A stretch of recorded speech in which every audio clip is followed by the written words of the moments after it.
வர்க்கத்திற்கு வழிகாட்டிய உழைக்கும் மனிதம் போற்றும் நாயகன். கலைஞரின் ஆசியுடன் உழைப்பால் மட்டுமே உயர்ந்த உன்னத மனிதர். இந்த திருமயம் தொகுதிக்கு மட்டும் இல்ல, ஒட்டுமொத்த புதுக்கோட்டை மாவட்டத்திற்கு பல்வேறு திட்டங்களை கொண்டு வந்தவர் தான் அந்த ரகுபதி அவர்கள். அவரை தான் உங்ககிட்ட தலைவர்கள் ஒப்படைச்சிருக்கிறாங்க. இந்த திருமயத்துல கோட்டை இருக்கிற மாதிரி கழகத்திற்கும் இந்த திருமய கோட்டைங்கிறத இந்த தேர்தல நீங்க வந்து நிரூபிச்சுக்கலாம்.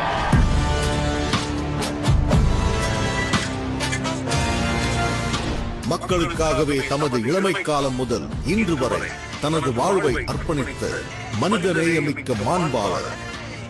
இவற்றையெல்லாம் கடந்து சாதி, மத, சமூக பாகுபாடுகளுக்கு அப்பாற்பட்டு சமூக நீதி காவலனாக திருமயம் மக்கள் மனதில் நிஜ நாயகனாக நிரந்தர இடம் பிடித்தவர் நமது அமைச்சர் அவர்கள். திருமயம் கோட்டை மக்களின் நலனுக்காக செயின்ட் ஜார்ஜ் கோட்டையில் குரல் கொடுப்பவர். தமிழகத்தின் நலனுக்காக செங்கோட்டையை அதிர வைப்பவர். திருமயத்தின் வர்க்கத்திற்கு வழிகாட்டிய உழைக்கும்